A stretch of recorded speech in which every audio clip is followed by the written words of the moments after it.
பேராசிட்டமாலை ஏத்துக்கிறது இல்லையான்னு என்ன குழப்பத்தில் இருக்கு நாடு. பாதி மெடிசன் பாதி ஒத்துக்காத மெடிக்கல் போர்டு ஒத்துக்காத மாத்திரைகளே நிறைய இங்க சுத்திக்கிட்டு இருக்கு. அதனால நம்மளா எதையும் மெடிக்கேட் பண்ணிட்டு அதை சரின்னு சொல்லக்கூடாது. உங்க குழந்தைங்களை ஒண்ணு சேர்த்தீங்களா, சேர்த்துட்டு போங்க.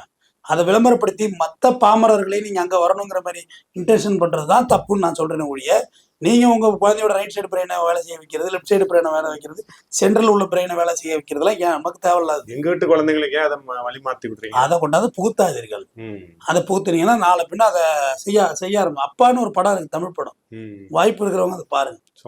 சமுத்திரக்கனி படம் ரொம்ப நல்லா இருக்கும். அந்த படம் அதுல தாஜ்மஹால் செய்ய சொல்லியிருப்பாங்க. வேற வீட்லயே சண்டை வந்துடும். அது புரியாத பைத்தியமா இருக்கும் சமுத்திரக்கனி பொண்டாட்டி. பாய் கடைக்கு தான் நாளைக்கு தாஜ்மஹால் தான் ஹோம் ஒர்க்குன்னு பாய்க்கு எப்படி தெரியும்? பாய்க்கு ஸ்கூலுக்கு என்னன்னு போயிட்டு தாஜ்மஹால் வேணுமா? இல்லை, ஒரு கட்ரு, ஒரு பென்சிலு, ஒரு பிளேடு, ஒரு டேப்பு, ஒரு தெர்மாக்கோல் கொடுக்குன்னு அந்த குழந்தை கேட்கும். என்னங்க நீங்க செய்ய போறீங்க? இல்லைங்க அவர் செய்ய போறாரு.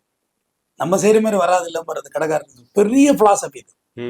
நம்ம செய்யற மாதிரி சார் பாய் இது ப்ராஜெக்ட் ஒர்க் வந்து உங்களுக்கு எனக்கு இல்லை அவருக்கு அப்படின்னு சொல்லி அவங்க செஞ்சு அழகா அந்த குழந்தை எடுத்துட்டு போவோம். ஆனா அவன் வெரி பேடுன்னு போட்டிருப்பாங்க. இவங்க அம்மா சண்டை போடும் வீட்டுல. பார்த்தீங்கன்னா அவமானப்பட்டு வராங்க. அடுத்த ஸ்கூலுக்கு போகணும்னு சொல்லுவாரு. எனக்கு தெரிஞ்சு இந்த என் பையன் தான் நல்லா செஞ்சான்னு நான் நினைக்கிறேன்.